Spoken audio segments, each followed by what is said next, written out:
Hello बच्चों, आज हम हिंदी संचय का पाठ 4 छोटा जादूगर के विषय में अध्ययन करेंगे। यह कहानी जयशंकर प्रसाद के द्वारा लिखी गई है। इस कहानी में छोटा जादूगर में लेखक ने एक छोटे से बच्चे का अपनी माँ के प्रति प्रेम उजागर किया है। लेखक का परिचय उससे एक मेले में हुआ था। लेखक बरबस ही उसके व्यक्तित्व से प्रभावित हो गया था, यानी उसके आचरण से लेखक प्रभावित हो गए थे। उसके बाद लेखक ने जब उसके अभावों से भरे जीवन को जाना तो वह छोटा जादूगर लेखक की नज़रों में बहुत ऊंचा उठ गया। यानी किस प्रकार की उसकी स्थिति थी, फिर भी वह अपना जीवन अच्छे से जी रहा था। इस प्रकार उसका आचरण लेखक ने सुना तो लेखक की नज़र में वो छोटा जादूगर ऊंचा उठ गया था। ऐसा इस कहानी के माध्यम से लेखक ने बताने का प्रयास किया है। इस कहानी को पढ़ने से पहले हम इस कहानी के शब्दार्थ पढ़ेंगे। तो आइए हम इस पाठ के शब्दार्थ को पढ़ते हैं। सुरम्य का अर्थ होता है सुंदर। व्यग्र का अर्थ होता है व्याकुल या बेचैन। समग्र का अर्थ होता है सारा। विषाद का अर्थ होता है दुख। तिरस्कार का मतलब होता है अपमान। कलनाद का अर्थ है कोलाहल या शोर। स्तब्ध का अर्थ होता है ठिठका हुआ। प्रलब्धता का अर्थ होता है निसंकोच होकर बोलना। स्फूर्तिमान का अर्थ होता है उत्साह के साथ उत्तेजना। अस्ताचलगामी का अर्थ होता है डूबता हुआ। कार्निवल का मैदान यानी जहाँ उत्सव मेले आदि होते हैं। इस प्रकार हमने इस पाठ के शब्दार्थ को पढ़ लिया है। अब हम इस कहानी को पढ़कर छोटे जादूगर के जीवन को हम पढ़कर समझेंगे और लेखक ने किस प्रकार उसके जीवन को इस पाठ के माध्यम से दर्शाया है। इस पाठ में लेखक ने छोटे जादूगर का अपनी माँ के प्रति प्रेम को उजागर किया है और किस प्रकार उसने अपने स्थिति को अभावों से भरा होने पर भी जीवन को अच्छे से जिया था। और ऐसा लेखक ने जब मैदान में देखा था, कार्निवल के मैदान में उस लेखक की पहली मुलाकात लेखक की उस कार्निवल के मैदान में हुई थी छोटे जादूगर से, और उसने अपने बारे में सारा परिचय दिया था। और इससे क्या हुआ था कि लेखक ने उसे उसके अभाव से भरे जीवन को सुना, उसके माध्यम से सुना, और फिर भी वह इतना अच्छा जीवन जी रहा था। ऐसा सुनने पर लेखक जो है वो लेखक की नज़रों में छोटा जादूगर ऊंचा उठ जाता है। कार्निवल के मैदान में बिजली जगमगा रही थी। यानी कार्निवल का जो मैदान था जहाँ पर मेले आदि लगा करते थे, वहाँ पर बिजली यानी चारों ओर बिजली चमकती हुई दिखाई दे रही थी। हंसी और विनोद का कल निनाद गूंज रहा था। यानी मेले में लोग मज़े कर रहे थे, आनंद कर रहे थे और हंसी मजाक कर रहे थे। उसका शोरगुल गूंज रहा था। मैं खड़ा था उस फुहारे के पास जहाँ एक लड़का चुपचाप शराब पीने वालों को देख रहा था।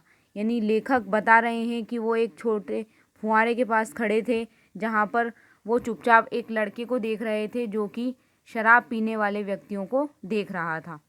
अब उस लड़के के गले में फटे कुर्ते के ऊपर एक मोटी सी सूत की रस्सी पड़ी थी और जेब में कुछ ताश के पत्ते थे। यानी उसका हुलिया बताया जा रहा है उस बच्चे का, जो कि उसने एक फटा कुर्ता पहन रखा था और उस कुर्ते के ऊपर एक मोटी सूत की रस्सी उसने डाल रखी थी और जेब में कुछ ताश के पत्ते उसने रख रखे थे। उसके मुंह पर गंभीर विषाद के साथ धैर्य की रेखा भी थी। यानी उसका जो चेहरा था उस पर चिंता के अलावा एक धैर्य की रेखा भी दिखाई दे रही थी, धीरज की रेखा भी दिखाई दे रही थी। मैं उसकी ओर न जाने क्यों आकर्षित हुआ, उसके अभाव में संपूर्णता थी। अब लेखक बता रहे हैं कि मैं उसके जीवन से या उसकी तरफ मैं आकर्षित हुआ, उसके अभाव पर पूर्ण जीवन में भी संपूर्णता थी। यानी उसका जीवन इतना अभावपूर्ण था लेकिन फिर भी उसका जीवन एक संपूर्णता यानी पूरा जीवन वो जीता था। अब लेखक उस बच्चे के पास जाकर पूछते हैं, मैंने पूछा क्यों जी, तुमने इसमें क्या देखा, यानी तुम इसके अंदर क्या देख रहे हो। तो वो बच्चा जवाब देता है, मैंने सब देखा है, यहाँ चूड़ी फेंकते हैं। वो बच्चा कहता है कि यहाँ पर चूड़ी फेंकते हैं और खिलौने पर निशाना लगाते हैं, तीर से नंबर छेदते हैं। मुझे तो खिलौने पर निशाना लगाना अच्छा मालूम होता है। जादूगर तो बिल्कुल निकम्मा है उससे अच्छा ताश का खेल तो मैं दिखा सकता हूँ। यानी वो बच्चा लेखक को बता रहा है कि ये जादूगर तो बिल्कुल आलसी है, इससे अच्छा खेल तो मैं दिखा सकता हूँ। उसने प्रगल्भता से कहा। प्रगल्भता का मतलब होता है निसंकोच कहा। यानी उसने बिना किसी हिचक के, बिना किसी संकोच से लेखक से ऐसी बात कह दी। उसकी वाणी में रुकावट नहीं थी, यानी बिल्कुल भी घबराहट या रुक के वो नहीं बोल रहा था। मैंने पूछा, और उस पर्दे में क्या है? यानी उस पर्दे के पीछे क्या है? तुम वहाँ क्यों गए थे? वहाँ तुम गए थे क्या? यानी पर्दा जो दिखाई दे रहा है उसके पीछे तुम गए थे क्या? तो वो बच्चा जवाब देता है, नहीं, वहाँ मैं नहीं जा सका। क्यों नहीं जा सका? क्योंकि वहाँ पर टिकट लगता है। यानी उसके पास पैसे नहीं थे बच्चे के पास, और वो बता रहा था कि वहाँ पे टिकट लगता है, इसलिए मैं वहाँ पर नहीं जा सका। लेखक उससे बोलते हैं, मैंने कहा तो चलो, मैं वहाँ तुमको लिवा चलूँ, यानी मेरे साथ तुम चल सकते हो। मैंने मन ही मन कहा, भाई आज के तुम ही मित्र रहे। लेखक सोचते हैं मन ही मन कि भाई आज के लिए तुम ही मेरे मित्र हो। उसने कहा, वहाँ जाकर क्या कीजिएगा? अब उससे बोला जाता है कि अब वो बच्चा बोलता है कि वहाँ जाके क्या करेंगे? तो चलिए हम लोग वहाँ पर जाकर निशाना लगाने का खेल खेलते हैं।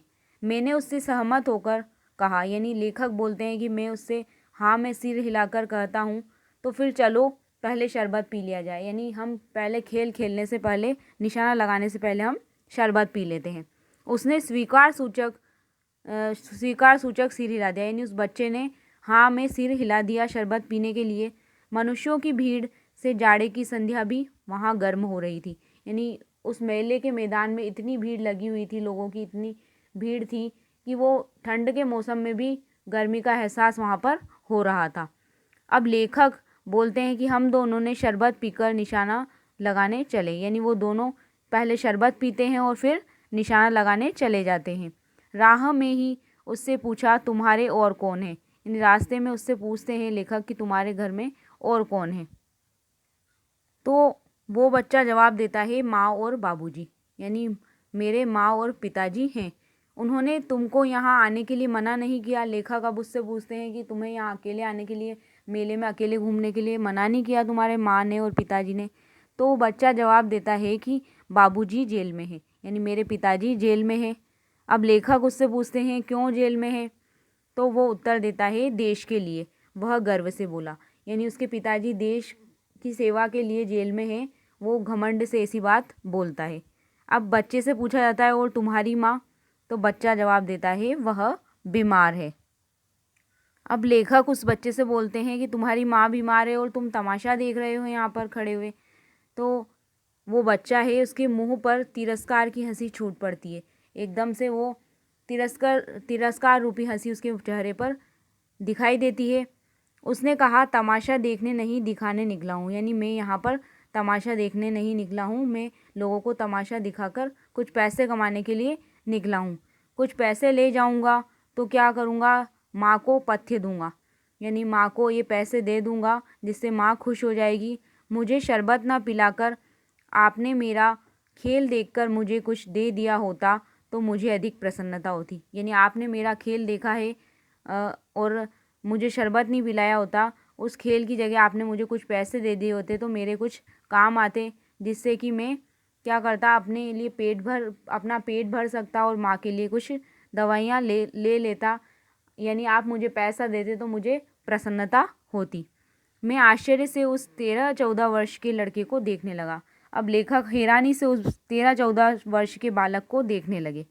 हाँ, मैं सच कहता हूँ बाबूजी, माँ बीमार है। यानी वो बच्चा बोलता है कि मैं सच बोल रहा हूँ कि मेरी माँ बीमार है, इसलिए मैं नहीं गया। अब उससे पूछा जाता है, कहाँ नहीं गए? यानी तुम कहाँ जाने की बात कर रहे हो? तो क्या होता है, वो बालक जवाब देता है, जेल में।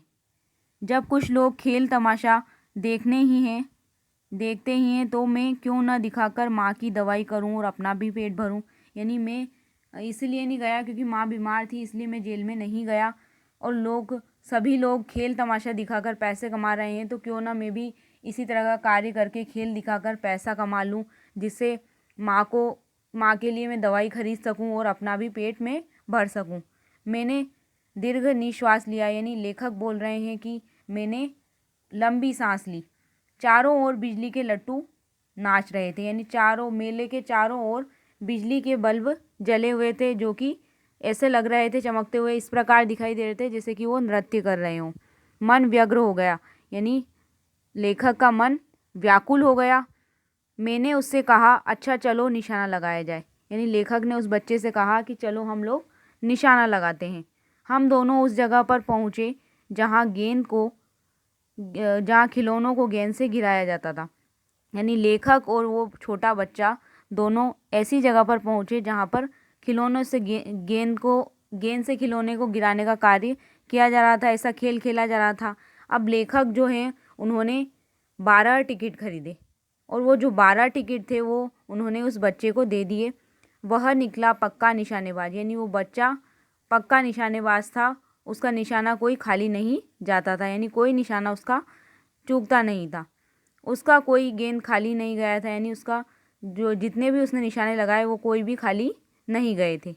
देखने वाले दंग रह गए, यानी जो भी वो तमाशा देख रहे थे खिलौनों को गेंद से गिराने का, वो सब हैरान रह गए उस बच्चे के निशाने को देखकर। उसने 12 खिलौनों को बटोर लिया, यानी उसने 12 टिकट से खिलौने पे निशाना लगाया तो 12 खिलौने उसने इकट्ठे कर लिए थे। लेकिन उठाता कैसे, यानी खिलौने बहुत ज़्यादा हो गए थे, उसको वो कैसे उठाता? कुछ मेरे रुमाल में बांधे और कुछ जेब में रख लिए, यानी लेखक बता रहे हैं कि कुछ खिलौने मेरे रुमाल दिए गए रुमाल में उसने बांध लिए और कुछ उसके जेब में रख लिए थे। लड़के ने कहा, बाबूजी आपको तमाशा दिखाऊं, यानी लेखक से वो लड़का बोलता है कि बाबूजी मैं आपको भी तमाशा दिखाऊं क्या? बाहर आइए मैं चलता हूँ, यानी आप बाहर चलिए मेरे साथ, मैं यहाँ से जा रहा हूँ। वह 9-2-11 हो गया, यानी वहाँ से भाग गया, चला गया, वो बच्चा वहाँ से चला जाता है। मैंने मन ही मन कहा, इतनी जल्दी आँख बदल गई, यानी लेखक ने उस बच्चे को अचानक जाते हुए देखा, यानी वो अचानक से वहाँ से गायब हो गया। तो लेखक के मन में ये विचार आया कि कितनी जल्दी इसका मन बदल गया है। अब क्या होता है, लेखक घूमकर पान की दुकान पर आ गया, यानी लेखक घूमते हुए पान की दुकान तक आ गए और वहाँ पर उन्होंने पान खाकर बड़ी देर तक इधर उधर टहलते वो उस बच्चे का इंतज़ार कर रहे थे, उसको देख रहे थे, टहलते हुए वो देखते रहे। झूले के पास लोगों का ऊपर आना जाना देखने लगे, यानी वहीं पर झूला लगा हुआ था, किस प्रकार लोग झूले के ऊपर चढ़ रहे थे और बाद में मज़े के साथ नीचे उतर रहे थे। तो ये सारा जितना भी सारा ये ऊपर नीचे चढ़ने की जो प्रतिक्रिया हो रही थी, सारी प्रतिक्रिया को लेखक देख रहे थे झूले के वहाँ खड़े होकर। अकस्मात, ये नहीं होता है अचानक, अकस्मात किसी ने ऊपर के हिंडोले से पुकारा, बाबूजी। अब किसी ने झूले के सबसे ऊपरी भाग से आवाज़ लगाई कि बाबूजी। अब इसके आगे की घटना हम इस पार्ट के वीडियो के भाग 2 में पढ़ेंगे। धन्यवाद।